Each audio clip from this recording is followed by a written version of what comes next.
Welcome to our channel লেখাপড়া। আজ আমরা জানব ভারতের প্রাচীন শ্রেষ্ঠ শিক্ষা প্রতিষ্ঠানের কথা।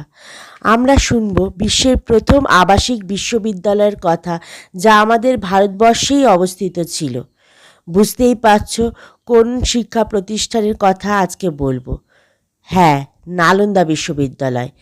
না যুক্ত আলম যুক্ত দা, অর্থাৎ যেখানে জ্ঞানের দান কখনো শেষ হয় না। প্রতিষ্ঠা খ্রিস্টীয় পঞ্চম শতাব্দীতে গুপ্ত সম্রাট কুমারগুপ্ত এটি প্রতিষ্ঠা করেন। পরবর্তীকালে এর বিকাশ ঘটেছিল কনৌজের সম্রাট হর্ষবর্ধনের পৃষ্ঠপোষকতায়। বর্তমান বিহারের রাজগিরে এই মহাবিহারটি অবস্থিত ছিল। এখন এখানে নালন্দার ধ্বংসাবশেষটুকুই পাওয়া যায়। গঠন: তোমরা কি জানো নালন্দা বিশ্ববিদ্যালয়ে সুযোগ পেতে গেলে কী যোগ্যতা লাগতো? কীভাবেই বা এই মহাবিহারের পড়াশোনার সুযোগ পাওয়া যেত? তখনকার দিনে কোনো ডোনেশন দিয়ে এখানে ভর্তি হওয়া যেত না। কোনো সিটের সংরক্ষণ ব্যবস্থাও ছিল না। ভর্তি হওয়ার পূর্বে ছাত্রদের দিতে হতো কঠিন প্রবেশিকা পরীক্ষা। বিশ্ববিদ্যালয়ের দরজাতেই যে পণ্ডিত থাকতেন তিনি একটা পরীক্ষা নিতেন। গবেষণা থেকে জানা যায় 100 জনের মধ্যে মাত্র 20 জন ছাত্র সুযোগ পেত। পাঠ্যক্রম: নালন্দা বিশ্ববিদ্যালয়ে শুধুমাত্র বৌদ্ধ ধর্ম নয়, এখানে পড়ানো হতো চিকিৎসাবিদ্যা, জ্যোতির্বিদ্যা, গণিতশাস্ত্র, শিল্পকলা ও ব্যাকরণ। চীনা, Japan, Korea, Sri Lanka, Myanmar, Indonesia ও পারস্যের মতো দূর দেশ থেকে শিক্ষার্থীরা পড়তে আসতেন।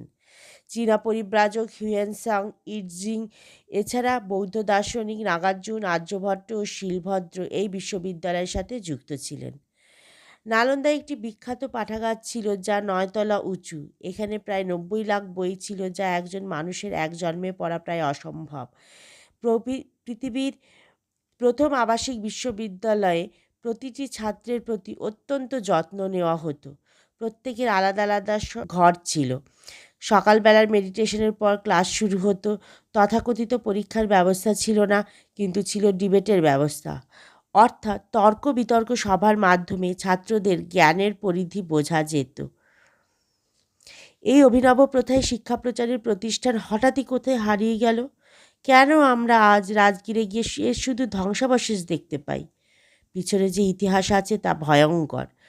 আনুমানিক 1200 খ্রিস্টাব্দে তুর্কি সেনাপতি বখতিয়ার খিলজির আক্রমণে এই বিশ্ববিদ্যালয়টি ধ্বংসপ্রাপ্ত হয়। এই খলজি সেনাপতি নালন্দায় আগুন জ্বালিয়ে দিয়েছিল। গবেষণা থেকে জানা গেছে বিশাল গ্রন্থাগারটি, যেখানে প্রচুর বই ও পাণ্ডুলিপি ছিল, তা একটানা প্রায় 3 মাস ধরে জ্বলেছিল। প্রয়াত প্রাক্তন রাষ্ট্রপতি ডক্টর এপিজে আব্দুল কালাম 2006 সালে নালন্দা বিশ্ববিদ্যালয়ে ফিরিয়ে আনতে চান। 2010 খ্রিস্টাব্দে নালন্দা ইউনিভার্সিটি অ্যাক্ট পাস করা হয়। 2024 সালে ভারত সরকার এই নতুন ক্যাম্পাস উদ্বোধন করে। আবার ভারতের নালন্দা বিশ্ববিদ্যালয় বিশ্বের দরবারে এক উজ্জ্বল নাম হয়ে উঠুক। পূর্বের মতোই এর শিক্ষার গভীরতা ও মাহাত্ম্য ছড়িয়ে যাক সারা বিশ্বে। এসো আমরা টেলিভিশন ও স্মার্টফোনের গণ্ডি থেকে বেরিয়ে নালন্দা মহাবিহারের মতো পবিত্র শিক্ষা প্রতিষ্ঠানের তাৎপর্য গুরুত্ব বোঝার চেষ্টা করি। আজকের মতো এটুকুই। ধন্যবাদ।